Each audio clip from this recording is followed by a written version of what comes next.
પાટણ જિલ્લામાં 6 લાખથી વધુ આવક ધરાવતા 6000 રેશન કાર્ડ ધારકોનું સસ્તું અનાજ બંધ કરવામાં આવ્યું છે. એનએફએસએ માંથી તેમને બાકાત કરવામાં આવ્યા છે. નમસ્કાર, આપનું સ્વાગત છે BS9 ટીવી ન્યૂઝ ઉપર અને હું છું આપની સાથે કાજલ સુવા.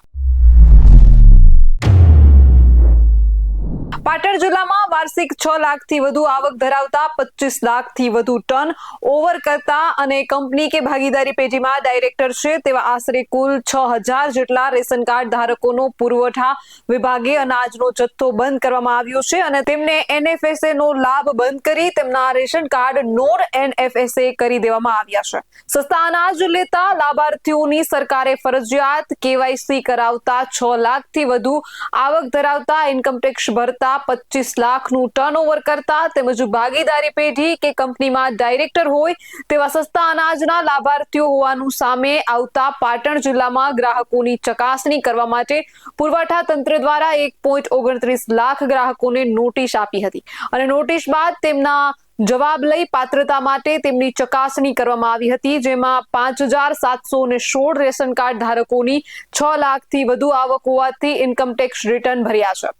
135 રેશન કાર્ડ ધારકોનું 25 લાખથી વધુ ટર્નઓવર હોવાથી તેમણે જીએસટી ભર્યા છે, જ્યારે 394 રેશન કાર્ડ ધારકો કંપની કે ભાગીદારી પેઢીના ડાયરેક્ટર છે. આમ આશરે કુલ 6000 જેટલા રેશન કાર્ડ ધારકોની આવક વધુ હોવાથી તેઓ સસ્તા અનાજ માટે પાત્રતા ધરાવતા ન હોવાથી તાલુકા કક્ષાએથી મામલતદાર કચેરીની એનએફએસએ કમિટી દ્વારા તેમના ration card NFSA national food security એક્ટમાંથી નોન એનએફએસએ કરવામાં આવ્યા છે.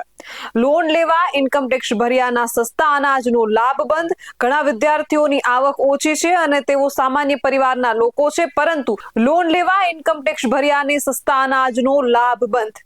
ઘણા લાભાર્થીઓની આવક ઓછી છે અને તેઓ સામાન્ય પરિવારના લોકો છે, પરંતુ તેમણે લોન લેવા માટે વાર્ષિક 6 લાખથી વધુ આવક બતાવી ઇન્કમટેક્સ રિટર્ન ભર્યા છે, જેના કારણે તેઓ ગરીબ પરિવાર ના હોવા છતાં તેમના રેશન કાર્ડ નોન એફએસએ થઈ જતા સસ્તા અનાજનો લાભ બંધ થઈ ગયો છે તેવું સૂત્રો દ્વારા જાણવા મળ્યું હતું. મોરપામાં સસ્તા અનાજનો જથ્થો બારોબાર વેચાય તે પહેલા જ સરપંચે 8 કિમી સુધી પીછો કરી અને આ જથ્થો ઝડપ્યો છે. એક બાજુ જે છે સસ્તા અનાજ અમુક પરિવારોને બાકાત કરવામાં આવી રહ્યા છે, ત્યારે મોરપામાં સસ્તા અનાજનો જથ્થો બારોબાર વેચાય તે પહેલા જ સરપંચે 8 કિમી સુધી પીછો કરી અને આ જથ્થો ઝડપ્યો છે. સરસ્વતી તાલુકાના મોરપા ગામની સસ્તા અનાજની દુકાનમાંથી ગરીબ લાભાર્થીઓને વિતરણ કરાતા ચોખાનો જથ્થો પેગપડાલામાં સિદ્ધપુર બાજુ લઈ જતા ગામના સરપંચ સહિત ગ્રામજનોએ 8 કિમી સુધી પીછો કરી અને વડુ શિયોલ રોડ પર રંગે હાથ ઝડપી પાડ્યો હતો. આ ઘટનાને પગલે સરસ્વતી મામલતદાર SP બોડાણા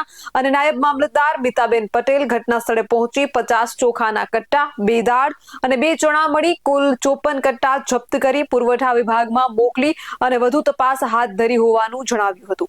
સરસ્વતી તાલુકાના મોરપા ગામમાં આવેલ સસ્તા અનાજની દુકાનમાં સંચાલક દ્વારા ગરીબ લાભાર્થીઓ માટે સરકાર દ્વારા ફાળવાતો અનાજનો પુરવઠો બારોબાર વેપારીઓને કાળા બજારમાં વેચી ગરીબોનો કોળિયો છીનવી લેવાતો હોવાની બુમરાણ ઉઠતા આ બાબતે ગામના સરપંચ કમશીભાઈ રબારી અને ગ્રામજનો દ્વારા વોચ ગોઠવી હતી. શનિવારે સાંજના 7:30 કલાકે પીકપડાલમાં મોરપાની સસ્તા અનાજની દુકાન પરથી ચોખાના 50 કટ્ટા, 2 દાળના કટ્ટા અને 2 ચણાના કટ્ટા મળીને કુલ 54 કટ્ટા બારોબાર વેચાણ અર્થે લઈ જવાતા હતા અને આના આધારે ગામના સરપંચ કમસીભાઈ રબારી તેમજ સાથી પૂર્વ સરપંચ મગનભાઈ રબારી અને ગ્રામજનોએ આ પીકપડાલાનો 8 કિલોમીટર પીછો કરી અને સિદ્ધપુર જવાના રોડ પર શિયોલ વડુ ગામ પાસે રંગે હાથ ઝડપી પાડ્યો હતો.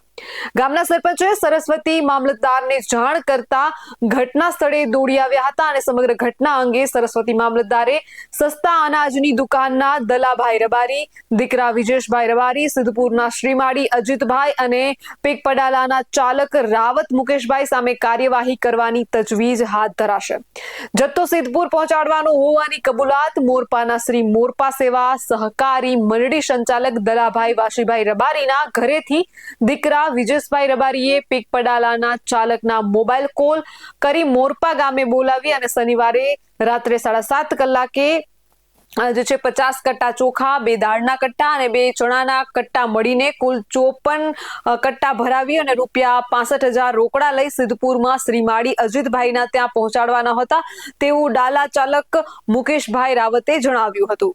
ત્યારે ક્યાંક ને ક્યાંક સસ્તા અનાજના નામે ભ્રષ્ટાચાર થઈ રહ્યો છે, કાળા બજારિયાઓ થઈ રહ્યા છે એવું પણ સામે આવી રહ્યું છે.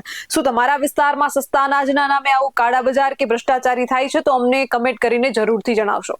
આવા જ વધુ અહેવાલ સાથે મળતા રહીશું. તમે અમારી YouTube ચેનલને સબસ્ક્રાઇબ કરવાનું અને અમને Facebook અને Instagram પર ફોલો કરવાનું ચૂકશો નહીં. બાકી અવનવી અપડેટ મેળવવા માટે આપ જોતા રહો BS9 TV ન્યૂઝ. જય જવાન, જય કિસાન.